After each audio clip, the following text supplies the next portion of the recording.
Oke, selamat pagi menjelang siang. Pagi. Di hari Minggu. Rebo. Rebo ya. Oke, selamat datang di Ngebom. Ngobrol enak bareng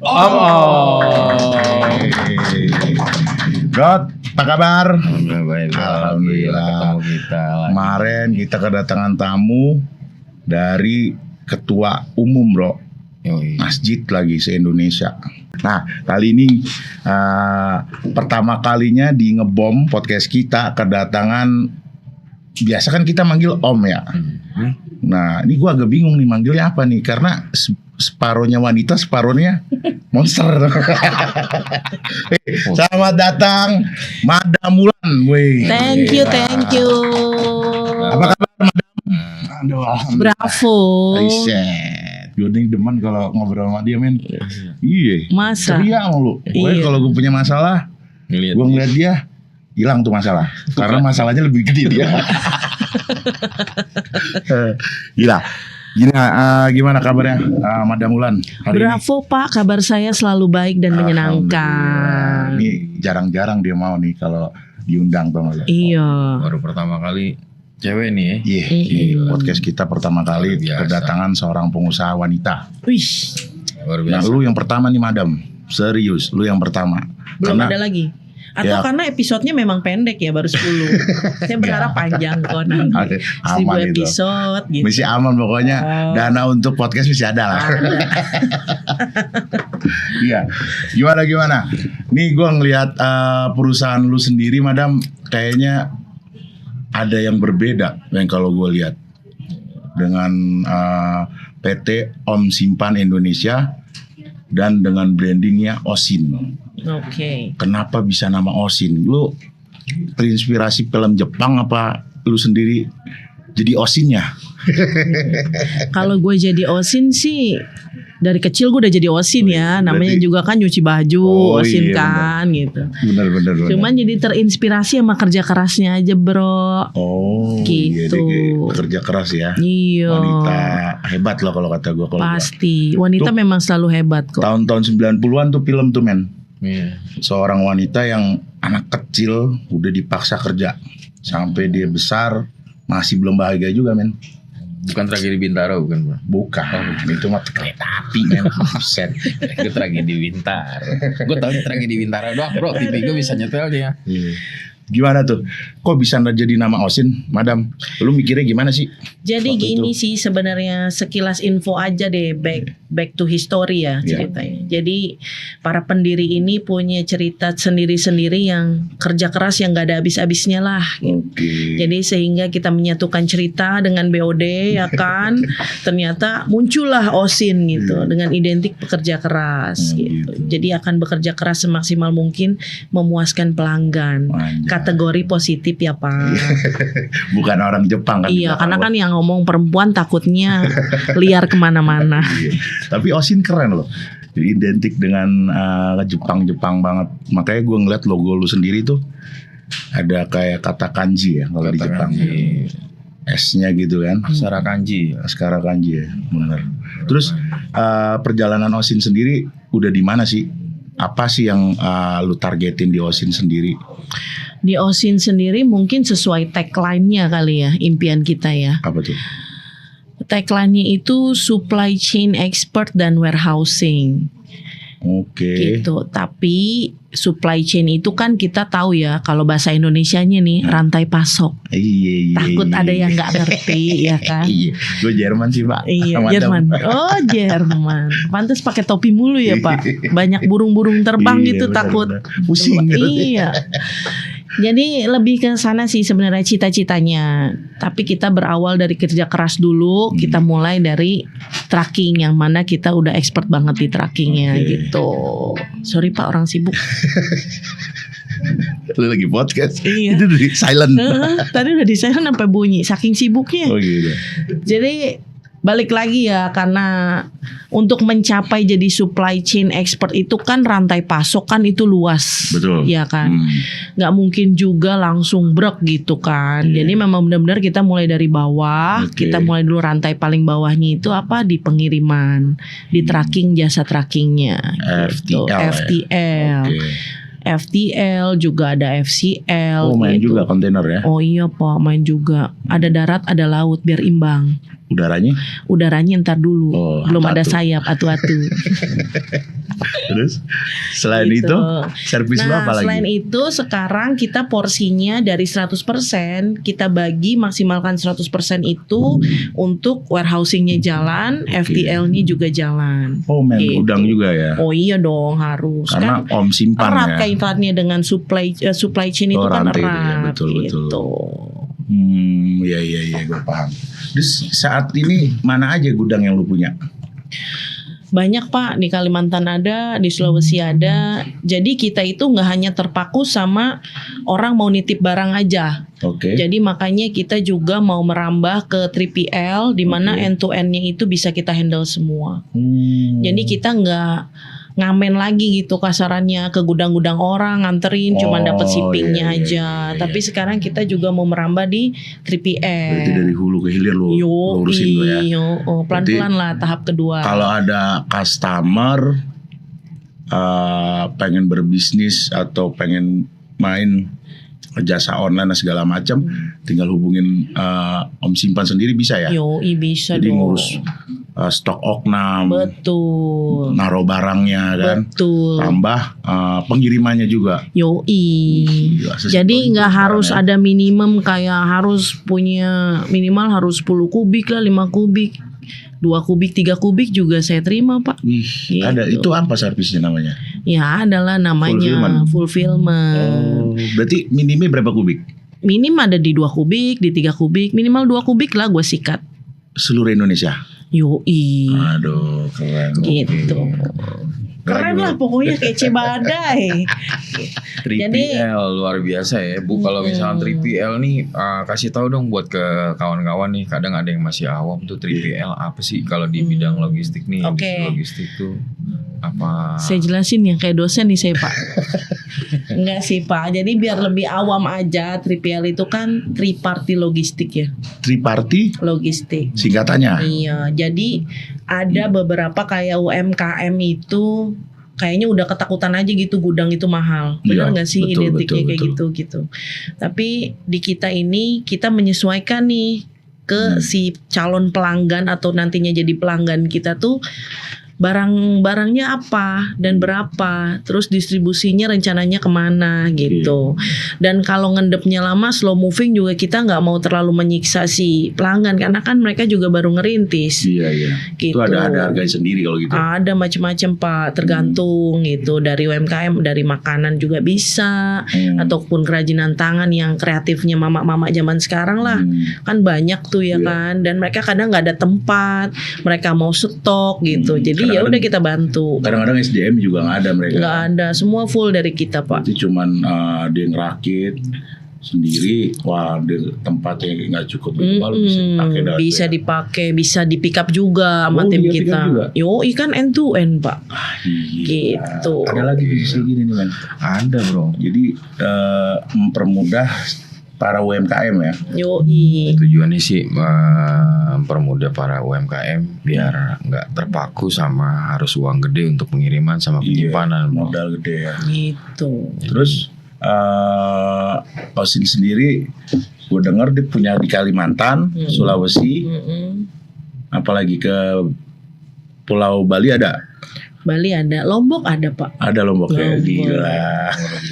Dan itu pergudangan umum ya. Iya, jadi Semua kita orang bisa pakai ya? betul multiple customer sih Pak. Oh. Jadi nggak harus terpaku, misalnya langsung yang kayak Satu sewa 1000 kuda, 1000 meter gitu. Kadang enggak kan ya? gitu ya minimal harus Oh. berapa meter square Iya. gitu, yang nggak mau Pokoknya bagi-bagi. iya satu gudang nih punya gua gitu, enggak kan? Enggak. Jadi kita juga pecah lagi Pak. Oh, gitu. Mana yang bisa multiple, mana yang bisa buat satu aja. Tapi bisa kayak gitu ya. Bisa, Tergantung semua bisa. pemesanan ya. Betul. Semua bisa dibicarakan, semua bisa didiskusikan.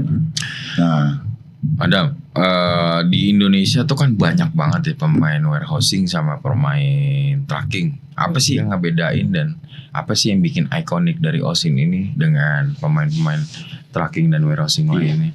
yang bikin beda. Bedanya itu kalau di Osin ada gue sih. Ya. Kalau yang lain nggak ada. Bro, balik aja nih, kita balik. Iya dari Gitu, tadi bro. kayak gitu tuh. Jadi Iya boleh. Osinya kayak yang disanjung dia. iya. Iya. Jadi Osin itu harus bersanding sama gue gitu, Oh, melekat iya. brandingnya ya kan. Kalau di yang lain juga ada kok, tapi nggak mungkin ada saya. Iya.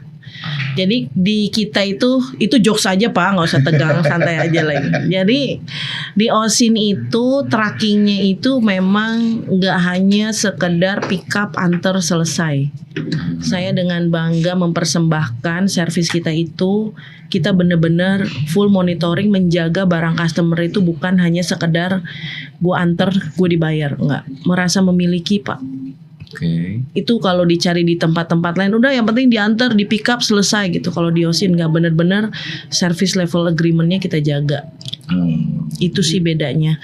Nggak hanya nganter, dapat muatan, bongkar, ini klaim apa segala macam. Kita bener-bener turun sampai in detailnya. Dimana yang lain I don't think mereka punya. Jadi pelayanan memonitoring itu 1 kali 24 jam betul-betul dipantau. Ya. 99% hit SLA Pak, boleh dicek. Wih, luar Yes, biasa. keren lah.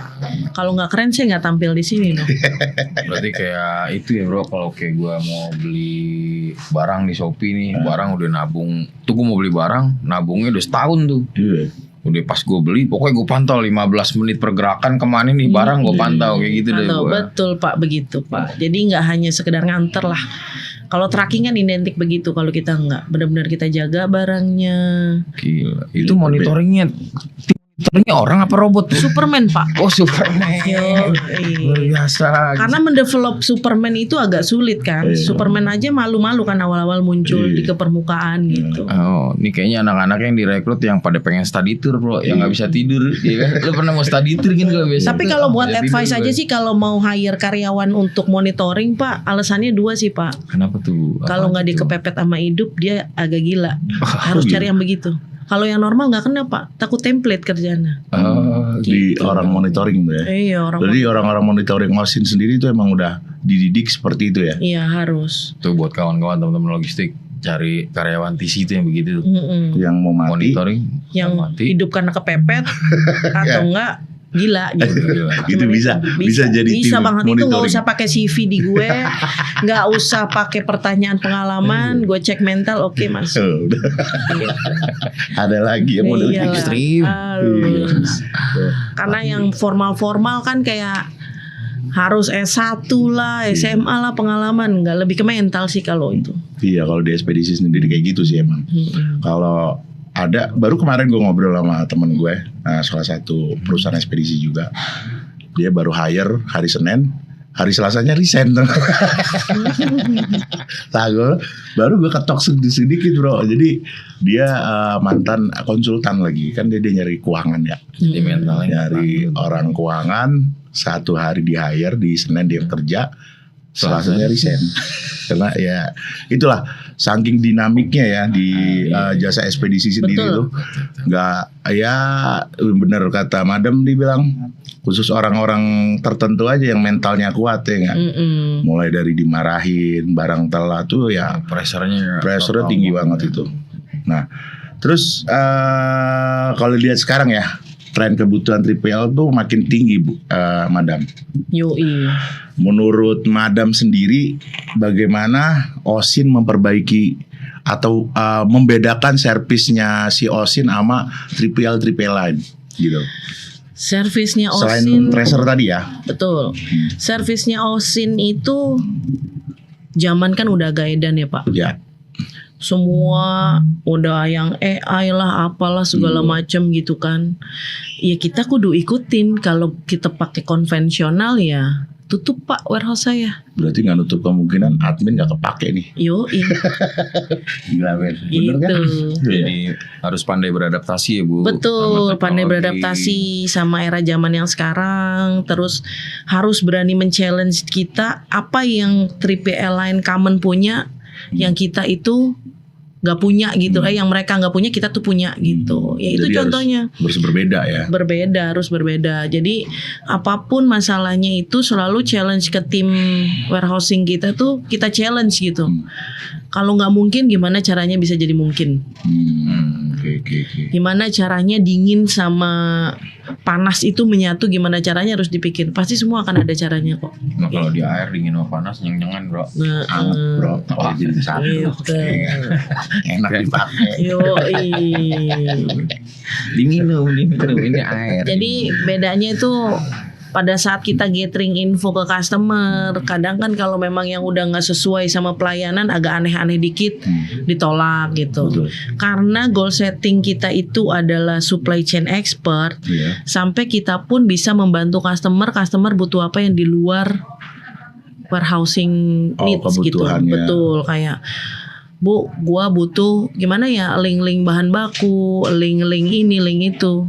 Kita well prepare di situ. Berarti selain warehousing lu konsultan. Yoi, cuan bisnis. yang penting kan. Ada cuan ya? Iya, makanya nggak ada di tempat lain karena Osin ada gue. Gitu. Berarti pendekatan pribadinya juga main ya selain kerjaannya. Betul. Itu yang ngebedain Osin sama 3PL lain ya. Betul. Karena itu kan salah satu proses juga Osin mencapai ketika nanti jadi supply chain expert ya. Oke. Entah mau bikin apa gitu. Jadi nggak stagnan di logistik warehousing aja. Walaupun kita tahu bisnis ini kan everlasting. Oh. Everlasting tuh artinya tiada akhir, Pak. Yoi. Ekspedisi itu kalau dibilang ya, yang gue bilang pernah kalau nggak salah pernah gue omongin juga, selama bisnis ekspedisi ini negara ini chaos atau perang, jasa ekspedisi itu tetap ada. Oh perlu Pak, pasti. Ya, kemarin gue udah pernah ngomong nih. Tetap ada bro, makanya berkembangnya bisnis ekspedisi ini pesat. Pesat banget. Ya beda sama zaman pertama kali gue terjun di ekspedisi tuh. Ya itu cuman jasa kiriman. Sekarang tuh udah berkembang, ada lagi yang sekarang mengelola Lamov kan. Ya perusahaan-perusahaan startup lah yang berbasis sistem segala macam. Itu gue bilang makin kesini tuh makin keren, makin mudah dan makin terbuka. Nah, Betul. Kedepannya juga si jasa ekspedisi sendiri nih harus kayak gitu, Madam. Lu Pasti. juga kasih edukasi ke customer gitu juga kan. Ini harusnya kayak gini Bu, karena pakai ini kemahalan gitu ya. Betul. Nah, yang itu Osin punya ya saat ini ya. Maksudnya Yes, yang punya. Osin jalanin ke customer ya. Selain service ya kedekatan atau konsultasi pengiriman gitu ya. Jadi Segmen pasarnya kemana sih Bu, Madam?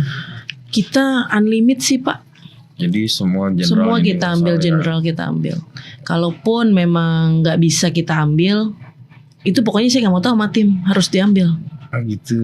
Gitu. Karena kalau kita nggak push limit Pak, kita akan di situ-situ aja. Nanti di zona nyaman ya. Iya. Berarti emang Gue nggak harus suka di zona expand nyaman tuh, gue harus expand pokoknya. Gitu. Jadi segmen pasarnya lebih universal ya Madam? Universal.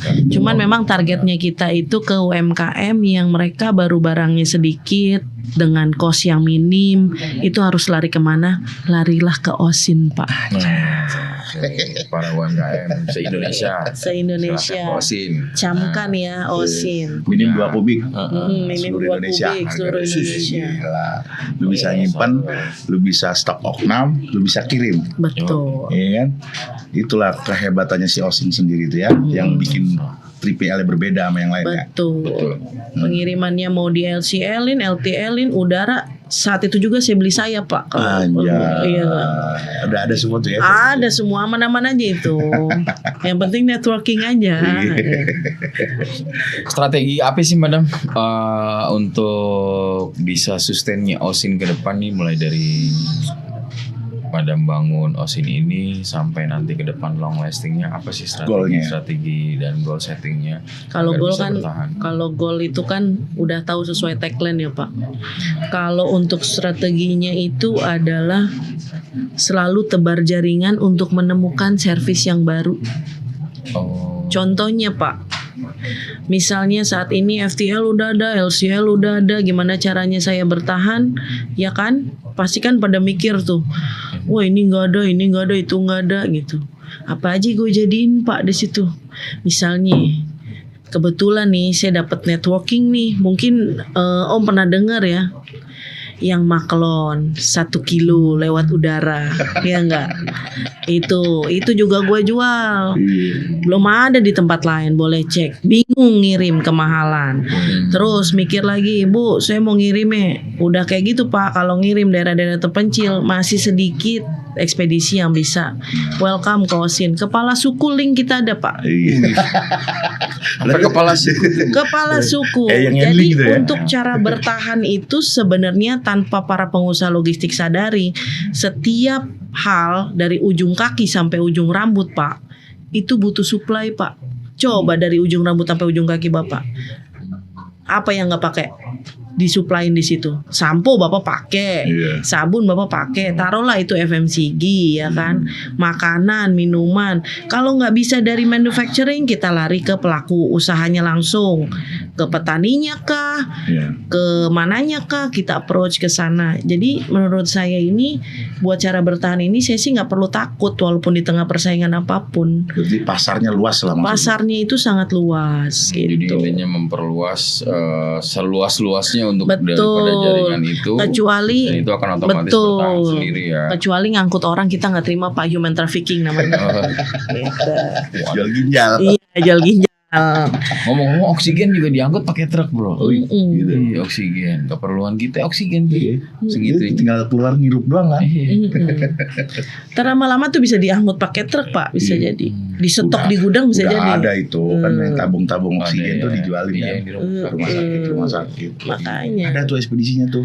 Iya, makanya nggak hanya setak di pergudangan, nggak hanya setak di kayak kita ngambil barang di gudang, ngambil barang di pabrik, terus ketika pabrik tutup, gudang tutup, kita selesai. Oh enggak. Jadi nggak perlu takut. Di mana bertahan strateginya ya terus manuver di setiap momen gitu. Punya cerita unik sendiri gak sih Madam? Lagi pas membangun ini sampai dengan di detik ini terjun di Atau di ketemu logistik orang-orang atau apa sih pokoknya satu ada, peristiwa yang benar-benar membekas gitu untuk dalam hal ini ya usaha dunia logistik ya. Boleh ceritain dong ke kawan-kawan nih sama ke gue ke Kalau kenapa saya bisa lahir begini karena capek dimanfaatin sih Pak intinya. Mendingan gue inovasi buat diri gue sendiri sekarang gitu. Gimana caranya gue yakin bisa ngedon iya pasti. Tapi ternyata selalu ada jalan dan selalu berucap Bismillahirrahmanirrahim. jadi cerita unik dalam melayani ini yang lain-lain customer apa tuh contoh? Masalah unik melayani customer udah sering ditutupin pintu kenceng-kenceng sama customer kayak gue nggak butuh lo. Tapi di situ gue challenge bahwa lu akan jatuh cinta sama gue dan sampai sekarang mereka bertahan 5 tahun. Gak perlu gue sebut Pak, ntar kalau gue sebut semua tahu. Jadi saat menggedor untuk dia beli atau dia mau pakai layanan Osin itu selalu ditolak benar-benar sampai ada yang banting pintu. Iya. Dan akhirnya ditolak gue. Akhirnya ya Pak, malah pakai. coba lah sampai gue WA-nya tuh udah WA yang sometimes tuh jokes itu perlu ya. Sampai WA gue tuh gue bilang Pak dibaca aja kayak koran gitu. Jadi lama-lama nih annoying selama nggak diblokir ya Pak ya. Kalau diblokir pun gue pernah usaha Pak pakai nomor lain. Pak ini saya lagi gitu. Karena gue tahu iya tuh gue gitu. Kalau bisa dia banget melek tuh lihat foto lu. Halo Pak. Iya gitu ngubarnya. Kalau diblok nggak Mbak saya perlu ini segala macam ya udah kasih saya kesempatan dulu ketemu. Ketika ketemu itu baru gue gebet gitu. Itu berarti ilmunya si komersial sendiri ya. Betul, Untuk sebagai masarin komersial Mas pantang Ari. menyerah lah, iya. Pantang menyerah lah Itulah intinya. si Madam ini. Mm-mm. Kalau bisa ya kan udah bukain pintu dia masuk lagi dipegang kakinya men digeret-geret udah Pak saya mau presentasi. Jadi sinetron tuh. Ujung-ujungnya kena aja berarti. Tapi keren sih. Emang beberapa customer tuh ada yang model kayak gitu. Dan jadi gue juga sendiri punya pengalaman ya. Tuh customer susah banget ditemuin. Jangankan ditemuin ya. Janjian atau itu aja nggak bisa. Gue kulik-kulik lagi nih orang sukanya apa nih. Yoi. Ya kan? Ujung-ujungnya mancing Pak. Ya kan? Itu dia mau nggak mau gue panggil tuh. Jadi gue punya empang nih kan, lu mancing di tempat gue ya kan. Dari situ gue nggak ngomong kerjaan. Ujung-ujungnya baru sambil mancing ngobrol. Ih, gue sih ada kiriman bro katanya gini. Oh iya bisa gue tuh harga cincai lah gue bilang. Di situ kenanya. Iya. Ya macem-macem lah, unik-unik tuh customer. Banyak lah trik and tricky-nya banyak Pak. Gitu. Iya. Jadi memang lebih ke bertahan itu daya tahan untuk ngegebrak customer itu jangan pantang menyerah lah ya. Jangan pantang menyerah, dan ketika kita dapat itu bahkan akan lebih sulit untuk mempertahankan. Hati-hati Pak. Meraih itu lebih mudah ketimbang mempertahankan. Betul. Bro. Jadi gini, Madam, gue pernah dengar dari ucapan lu sendiri, lu tuh pengen bentuk satu ekspedisi dengan namanya one stop shopping. Betul. Jadi lu udah masuk ke gue, customer tuh, lu nggak bakal kemana-mana deh. Gue sikat habis. Ya kan? Lu mau ekspor barangnya, gue bisa. Yo, Ya kan? Lu mau kirim, mau taruh di gudang, gue ada. Ya kan? Terus lu mau kirim yang kecil-kecil, gue bisa. Yo, Ya kan? Nah dari situ, Osin sendiri tuh kerjasamanya sama siapa aja sih? Atau ada satu induk yang ngebawain si Osin? Sebenarnya gini, Nah, Osin ini lahir karena kita tahu lah ya, gak sebut lah ya, Om Kirim, dimana mata Osin pada saat itu, oh ini partner ya cocok nih, iya. networkingnya udah banyak, gimana tinggal Osin maju, Osin masuk sebagai untuk menjadi manajemen yang lebih tertata, efisien, efektif, dan bisa growth. Oke. Dan gue mengandalkan potensial-potensial itu gitu. Gue hanya punya skill di public speaking ataupun di marketing, strategi marketing, dan gue menggarap kolaborasinya itu adalah lahirlah Osin ini. Kita adain one stop shopping. Apa yang sudah ada di Om Kirim Ditambah kita lagi. growthin, dan apa concernnya si Osin kita ekspansi sampai tercapai itu supply chain kita, rantai pasok ada di satu holding namanya PCI. Oh. Gitu. Oke Madam, lalu kan ini tadi Madam bilang Osin kan lahir dari rahim PCI nih. Lalu terkait hal tersebut, ekspansi, kemudian apa yang digrowthkan, kolaborasi seperti apa sih tips dan triknya untuk membangun ekosistem logistik sendiri antara Osin dengan PCI itu kayak gimana sih yang Madam punya saat ini, planning-planningnya? Oke. Di PCI ini tempat Osin lahir ini nggak hanya Osin yang lahir, ternyata juga ada Om Kirim yang tadinya tagline tapi ternyata menjadi sebuah entity baru dan mempunyai terobosan pengiriman minimal 1 kilo Iya. maklon lewat udara. Which is udara kita juga strong, darat sudah strong, laut sudah strong. Tambah lagi kita juga ada warehousingnya Pak. Jadi itu akan erat kaitannya. Ketika customer memiliki barang, dia butuh penyimpanan, dia pakai warehousing Osin. Dia butuh pengiriman udara, dia pakai Om Kirim. Dia butuh less container load ataupun LCL, LTL yang kita kenal, dia pakai Om Kirim. FTL, FCL dia pakai Om Simpan. Jadi ini erat kaitannya sama one stop shopping yang saya bilang tadi, impiannya. Dan untuk di situ sudah ada 3 hal penting di dalam Pengiriman. rantai pasok ya nggak sih? Ada pengiriman udara, laut, dan juga darat. Nah di situ kenapa kita jadi merambahnya concern saat ini ke 3PL, yang mungkin bagi orang awam 3PL itu apa sih? Triparty logistik, dimana itu yang dari hulu ke hilir. Hulu ke hilir kalaupun belum paham, barang itu mau di pick up, sampai kita packing, sampai kita storage, inventory, pengirimannya lewat udara, laut atau darat, semua kita bisa handle Pak. Sampai di Sampai di depan penerima, pintu. sampai di dooring, seperti itu. Jadi buat 3PL kalau yang bagi nonton bingung, ya itulah artinya Pak. Simpelnya hulu ke hilir. Hulu ke hilir apa sih? Dari kita ambil itu barang. Gitu. Jadi semuanya tuh jadi dari barang tersebut udah nggak perlu khawatir, mulai dari pengambilan, disimpan sampai dianterin itu udah sampai dia nanya khawatir lah stok ya. juga bisa. Barang dia yang rusak mana aja, kita ada datanya Berarti gitu. bener shoppingnya itu 3 entitas jadi satu sebenarnya. Yoi. Kalau Yang- gudangnya Osin, Betul. ya kan. Kalau kargonya si PCI. Betul. Kalau yang minim 1 kilonya kurirnya si Om Kirim. Yoi. Lengkap, lengkap itu. Makanya Borong.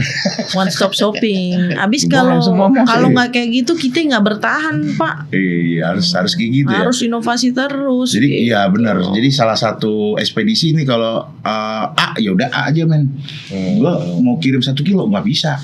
Gua bukan 1 kilo Pak, ya kan gua 100 kilo. Jadi iya. Terus kasih lagi ke rekanannya. Iya. Gitu. Terus kalau yang 1 kilo, 100 kilo, oh kemahalan. Nah, iya. Nunggu barengan dulu kadang. Iya kan? Nah kalau lu pengen ada gudang, wah gua nggak punya gudang. Nah di Osin PCI dan Om Kirim ini itu udah jadi satu Ekosistemnya. rantai pasok. Betul. Yang jadinya one stop service man. Iya. Service One shopping. stop shopping. Iya. Gitu iya, Pak, iya, 3PL-nya. keren. Takutnya Bapak nggak paham 3PL, saya jadi nggak enak. Tahu gue sih 3PL itu. Apa akan ada tuh kalau barang tulisannya 3PL apa tuh? Gue taunya ini bro, merek TV. TV Samsung. Cari-cari. Oke, Bu, menarik banget sih kalau seandainya dengan konsep begitu, Madam. Baru kepikiran buat kawan-kawan juga nih yang bermain di dunia logistik. Ini ide-ide Madam nih boleh ditiru nih. Ya, jadi membuat ekosistem tersebut dengan cara mengkolaborasi daripada induk dan new entity holdingnya. Betul. Jadi sehingga memudahkan bagi para pelaku bisnis UMKM maupun yang corporate besar, tidak perlu khawatir lagi nih, mulai dari lu produksi sampai diterima sama end customer Ya. menggunakan satu holding ini sudah terlayani semua. Ya, Gila. lu masuk ke Osin bisa nyambung ke PCI, bisa nyambung ke Om Kirim ya. Dengan satu wadah yang sama maksudnya, Yoi. satu pintu. Yoi. Oke, luar biasa, kita tepuk tangan dong nih buat Thank you, Madam. thank you. Kata-kata mutiaranya Madam untuk para netizen atau penonton ngebom ini. Iya. Apa sih yang bikin Madam sendiri termotivasi, dan motivasi itu bisa nggak ditularin ke para penonton ya, atau Bisa banget. penonton ngebom? Apa tuh? Bisa banget. Buat para netizen ya, mudah-mudahan sih netizennya ya semua kalangan ya. Ya. Yang penting hidup itu adalah menjalani tantangan. Kalau mau nyaman aja, lu nggak akan jalan kemana-mana. Oke. Lu keluar dari zona nyaman lu menemukan hal baru, dan jangan pernah takut. Takut sama Allah aja cukup. Iya. Gitu. Jadi buat yang nonton mau mulai hal baru, jangan pikirin takutnya dulu. Iya. Takut gagal, takut apapun itu, semua ada jalan. Yang penting lu keluar dari zona nyaman lu. Iya. Zona nyaman itu berbahaya. Betul. Gitu. Jadi intinya yang gue tangkap, kalau mau mulai usaha, lu nggak usah khawatir. Nggak ada gambaran kayak gini, modal oke, bisa nomor 3. Tapi Betul. keinginan itu dan niat, Niat. yang pertama. Betul, niat. Gitu, Om Opang. Jadi jangan mimpinya doang digedein, tapi ngereba, Iya, gitu kan? sambil tiduran. Iya. Nggak jalan tuh barang. Yang pegang HP doang, kalau kata orang-orang ya dapat duit gitu ya. Akan indah pada waktunya. Waktunya Iya, ya enggak. Tapi kalau lu bangun dari tempat tidur lu bangun dari zona nyaman lu yang 9 to 5 secara template, lu pasti bisa melahirkan hal baru gitu. Thank you. ada mula. Yoi. Oke, Oke. buat kawan-kawan tuh tadi ya, kesimpulannya kalian itu jangan pernah takut dan harus berani keluar dari zona nyaman, dan hanya takut kepada satu, itu yang segala Masa. pemilik, Allah Subhanahu wa taala. Kalau lu 2 ya, Bro. Satu ya. Maha Esa kalau gue. Enggak, Ya, yang lu sama dua istri bini, enggak? sama bini ya, sama bini enggak takut ya Pak ya? Ya gitu ya kawan-kawan, buat semuanya. Kemudian Jurang. jangan lupa buat kawan semua untuk like, komen, dan subscribe. Siapa sih itu subscribe? Oh iya, Subscribe, Pak, subscribe. Iya. Nah, buat channel pantengin terus channel kita di Ngebom, ngobrol enak bareng Om. Thank you.